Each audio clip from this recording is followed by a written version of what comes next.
ರಾಜ್ಯ ಸರ್ಕಾರ ಒಳ ಮೀಸಲಾತಿ ಜಾರಿ ಮಾಡಲು ಮುಂದಾಗಿರುವುದು ಸಂಪೂರ್ಣ ಅವೈಜ್ಞಾನಿಕವಾಗಿದೆ ಎಂದು ಶಿವಮೊಗ್ಗ ಜಿಲ್ಲಾ ಬಂಜಾರ ಸಮಾಜ ಹೇಳಿದೆ. ಮೀಸಲಾತಿಯಲ್ಲಿ ಬರುವ ಅನೇಕ ಸಮುದಾಯಕ್ಕೆ ಅನ್ಯಾಯವಾಗಲಿದೆ. ಈ ನಡೆಯನ್ನು ವಿರೋಧಿಸಿ ಸೆಪ್ಟೆಂಬರ್ 1ರಂದು ಶಿವಮೊಗ್ಗ ಜಿಲ್ಲಾಧಿಕಾರಿ ಕಚೇರಿ ಮುಂಭಾಗ ಶಿವಮೊಗ್ಗ ಜಿಲ್ಲಾ ಬಂಜಾರ ಸಮಾಜ ಪ್ರತಿಭಟನೆ ನಡೆಸಲಿದೆ ಎಂದು ಇಂದು ಶಿವಮೊಗ್ಗದಲ್ಲಿ ನಡೆದ ಪತ್ರಿಕಾಗೋಷ್ಠಿಯಲ್ಲಿ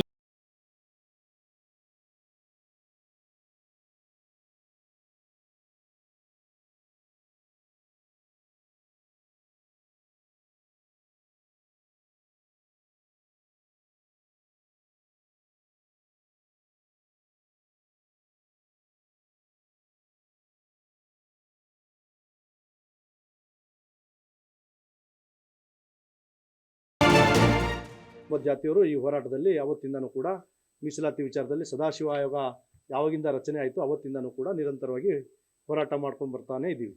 ನೀವು ಕೂಡ ನಮಗೆ ಎಲ್ಲ ರೀತಿಯಲ್ಲೂ ಕೂಡ ನಮ್ಮ ವಿಷಯವನ್ನು ಮಾಧ್ಯಮದಲ್ಲಿ ಪ್ರಕಟ ಮಾಡೋದ್ರ ಮೂಲಕ ಸರ್ಕಾರಕ್ಕೆ ನಮ್ಮ ಮನವಿಯನ್ನು ತಿಳಿಸೋದಕ್ಕೆ ನೀವು ಕೂಡ ಪ್ರಾಮಾಣಿಕವಾದಂಥ ಪ್ರಯತ್ನ ಮಾಡಿದ್ದೀರಿ. ಮತ್ತೊಮ್ಮೆ ನಿಮಗೆ ಧನ್ಯವಾದ ತಿಳಿಸ್ತಾ, ಕಳೆದ 15 ವರ್ಷದಲ್ಲಿ ಸದಾಶಿವ ಆಯೋಗದವ್ರು ನಮ್ಮದು ಮೇನ್ ಪಾಯಿಂಟೇ ಒಳ ಮೀಸಲಾತಿಯನ್ನೇ ಮಾಡಬಾರ್ದು ಅನ್ನೋದು ನಮ್ಮ ವಾದ, ನಮ್ಮ ಸಮಾಜದವ್ರ ವಾದ ಇದ್ದಿದ್ದು. ಯಾಕೆಂದರೆ ನಾವು ಎಲ್ಲ ಸಮಾಜದವರು 101 ಜಾತಿ ಒಳಗಿರುವಂಥ ಎಲ್ಲ ನಮ್ಮ ಸಮುದಾಯರು ನಾವು ಪ್ರೀತಿಯಿಂದ ಗೌರವದಿಂದ ಅಣ್ಣ ತಮ್ಮಂದರಾಗೆ ಇದ್ದೀವಿ. ನಾವು ಯಾವುದೇ ಜಾತಿಯ ವಿರುದ್ಧವಾಗಿ ಮಾತಾಡೋದಾಗಲಿ ಅಥವಾ ಅವರು ನಮ್ಮ ಜಾತಿಯ ವಿರುದ್ಧವಾಗಿ ಮಾತಾಡೋದಾಗಲಿ ಯಾರು ಕೂಡ ಮಾಡಿಲ್ಲ.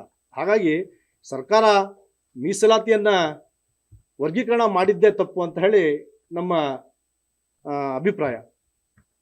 ಕಳೆದ BJP ಸರ್ಕಾರ ಕೂಡ ಮಾಡಿದ್ದು ಕೂಡ ಸರಿಯಲ್ಲ ಅಂತ ಹೇಳಿ ನಾವು ಅವತ್ತು ಹೋರಾಟ ಮಾಡಿದ್ದೀವಿ. ನಂತರದಲ್ಲಿ ಈಗ ಮೊನ್ನೆ ಇವರು ಸಿದ್ದರಾಮಯ್ಯ ಸರ್ಕಾರ ಏನು ನಾಗಮೋಹನ್ ದಾಸ್ ಆಯೋಗದ ವರದಿಯನ್ನು ತರಾತುರಿಯಲ್ಲಿ ಜಾರಿ ಮಾಡೋದಕ್ಕೆ ಹೊರಟಿರೋದನ್ನು ನಾವು ಖಂಡಿಸ್ತಾ ಇದ್ದೀವಿ.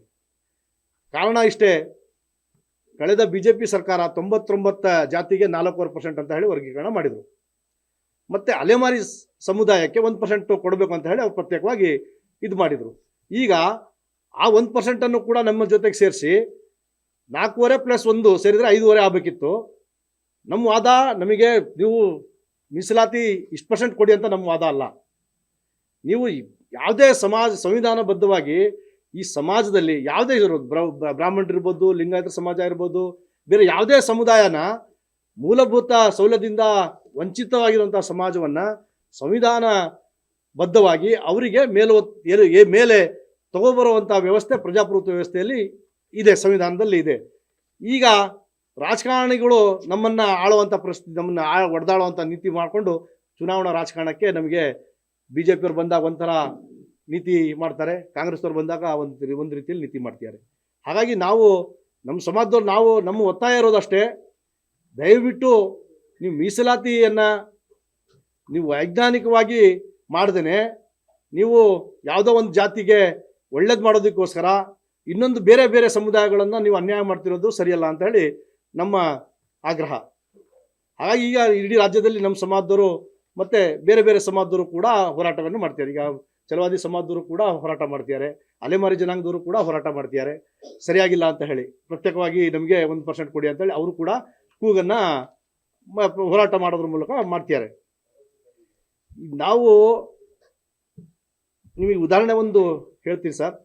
ಚಾಮರಾಜನಗರ ಜಿಲ್ಲೆಯಲ್ಲಿ ಮೊನ್ನೆ ನಾಗಮೋಹನ್ ದಾಸ್ ಅವರು ಆಯೋಗ ಮಾಡಿದಾಗ ಸಮೀಕ್ಷೆ, ಅಲ್ಲಿ ನಮ್ಮ ಜನಾಂಗದ ಮತದಾರರ ಸಂಖ್ಯೆ 8,000 ಇದೆ ಅಂತ ಹೇಳಿದ್ದಾರೆ ಸರ್. ಜನಸಂಖ್ಯೆ ಎಷ್ಟಿದೆ? ಜನಸಂಖ್ಯೆನೂ 8,000 ಅಂತ ಹೇಳಿದ್ದಾರೆ.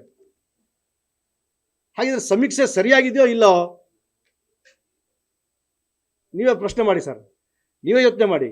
8,000 ಜನಸಂಖ್ಯೆ ಇದೆ, 8,000 ಮತದಾರರು ಇದ್ದಾರೆ ಅಂತ. ಹಾಗಿದ್ರೆ ಅವ್ರಿಗೆ ತಂದೆ ತಾಯಿನೇ ಇಲ್ವಾ? ಬರೀ ಕೇವಲ ಮತದಾರರು ಮಾತ್ರ ಉಳ್ಕೊಂಡ್ಯಾರ? ಮಕ್ಕಳಿಲ್ವಾ? ಯಾರು ಇಲ್ವಾ? ನಿಮಗೆ ಉದಾಹರಣೆ ಕೊಡ್ತಿದ್ದೀನಿ ಸರ್.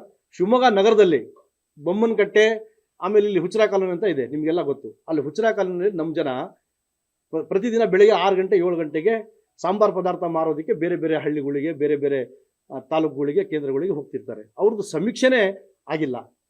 ಈ ಥರದಲ್ಲಿ ನಿಮಗೆ 2011ರಲ್ಲಿ ಒಟ್ಟಾರೆ SC ಜನಾಂಗದ ಜನಸಂಖ್ಯೆ 1,08,00,000 ಅಂತ ಇದ್ದಿದ್ದು, ಈ ಮೊನ್ನೆ ನಾಗಮೋಹನ್ ದಾಸ್ ಆಯೋಗ ಮಾಡಿದಾಗ ಸಮೀಕ್ಷೆ 1,05,00,000 ಅಂತ ಹೇಳಿ ಸಮೀಕ್ಷೆ ಕೊಟ್ಟಿದ್ದಾರೆ. ಜನಸಂಖ್ಯೆ ಕೊಟ್ಟಾರೆ SC ಇದು. ಹಾಗಿದ್ರೆ ಸರಿನಾ? ಪ್ರತಿ ವರ್ಷ 5% 10% ಜನಸಂಖ್ಯೆ ರೈಸ್ ಆಗತ್ತೆ ಬಿಟ್ರೆ 14 ವರ್ಷದಲ್ಲಿ 5 ಲಕ್ಷ ಜನಸಂಖ್ಯೆ ನಮ್ದು ಕಡಿಮೆ ಆಯ್ತಾ? ಹೇಗೆ ಕಡಿಮೆ ಆಯ್ತು SC ಜನಸಂಖ್ಯೆದು? ಇದು ಪ್ರಶ್ನೆ ಉದ್ಭವ ಆಗುತ್ತೆ ಸಹಜವಾಗಿ. ಹಾಗಾಗಿ ನಾಗಮೋಹನ್ ದಾಸ್ ಅವರು ತರಾತುರಿಯಲ್ಲಿ ಬೇರೆ ಜನಾಂಗದ ಸಚಿವರ ಒತ್ತಡಕ್ಕೆ ಮಣಿದು ಈ ಥರದ ತಪ್ಪು ನಿರ್ಧಾರವನ್ನು ಪ್ರಕಟ ಮಾಡಿಕೊಂಡು ಸರ್ಕಾರಕ್ಕೆ ವರದಿಯನ್ನು ಕೊಟ್ಟಿರೋದು ಖಂಡನೀಯ. ಇದು ಅತ್ಯಂತ ಉಳಿದಿರುವಂಥ 99 ಜಾತಿಗೆ ಮೋಸ ದ್ರೋಹ ಮಾಡಿರುವಂತಹ ಕೆಲಸ ಅಂತ ಹೇಳಿ ನಾವು ಈ ಮೂಲಕ ಈ ರಾಜ್ಯದ ಮುಖ್ಯಮಂತ್ರಿಗಳಿಗೆ ನಿಮ್ಮ ಮೂಲಕ ಮಾಧ್ಯಮದ ಮೂಲಕ ವಿನಂತಿ ಮಾಡ್ಕೊಳ್ತಾ ಇದ್ದೀವಿ. ದಯವಿಟ್ಟು ನೀವು ಮತ್ತೊಮ್ಮೆ ಕೆಂಗು ಕೇಂದ್ರ ಸರ್ಕಾರ 2026ರಲ್ಲಿ ಜಾತಿ ಸಮೀಕ್ಷೆ ಮಾಡಬೇಕು ಅಂತ ಹೇಳಿ ಹೊರಟಿದ್ದಾರೆ. ಹಾಗಾಗಿ ನೀವು ಒಟ್ಟಾರೆ ಇಡೀ ರಾಜ್ಯದ ಮತ್ತೊಮ್ಮೆ ನಿಮಗೆ ಸ್ಪಷ್ಟವಾದಂಥ ಸಮೀಕ್ಷೆ ಸಿಗತ್ತೆ. ಜನಸಂಖ್ಯೆ ಯಾವ್ಯಾವ ಸಮುದಾಯ ಈ ರಾಜ್ಯದಲ್ಲಿದೆ, ಅವ್ರದ್ದು ಜನಸಂಖ್ಯೆ ಎಷ್ಟಿದೆ ಅಂತ ಗೊತ್ತಾಗುತ್ತೆ. ನಿಮಗೆ ಆರ್ಥಿಕವಾಗಿ, ಶೈಕ್ಷಣಿಕವಾಗಿ, ಸಾಮಾಜಿಕವಾಗಿ ನಿಮಗೆ ಎಲ್ಲ ಮಾಹಿತಿನೂ ಸಂಪೂರ್ಣವಾಗಿ ಸಿಗತ್ತೆ. ಆಮೇಲೆ ನೀವು ಯಾವ ಸಮುದಾಯಕ್ಕೆ ಮೀಸಲಾತಿ ಕೊಡಬೇಕು, ಎಷ್ಟು ಪ್ರಮಾಣ ಕೊಡಬೇಕು ಅನ್ನೋದನ್ನ ಮುಂದೆ ನೀವು ತೀರ್ಮಾನ ಮಾಡಿ ಅಂತ ಹೇಳಿ ನಿಮ್ಮ ಮೂಲಕ ಈ ಸರ್ಕಾರಕ್ಕೆ ನಾವು ಆಗ್ರಹಪಡಿಸ್ತಾ ಇದ್ದೀವಿ. ಹಾಗಾಗಿ ಮತ್ತೆ ಸೋಮವಾರ ನಾವು 1ನೇ ತಾರೀಕು ಜಿಲ್ಲಾಧಿಕಾರಿಗಳ ಕಚೇರಿ ಆವರಣದಲ್ಲಿ ಎಲ್ಲ ನಮ್ಮ ಭದ್ರಾವತಿ ಮತ್ತು ಶಿವಮೊಗ್ಗ ತಾಲೂಕಿನ ಎಲ್ಲ ನಮ್ಮ ಸಮುದಾಯದವರು ಸೇರಿಕೊಂಡು ಅವತ್ತು ಪ್ರತಿಭಟನೆ ಮಾಡಿ ಸರ್ಕಾರಕ್ಕೆ ಮನವಿ ಕೊಡೋರಿದ್ದೀವಿ.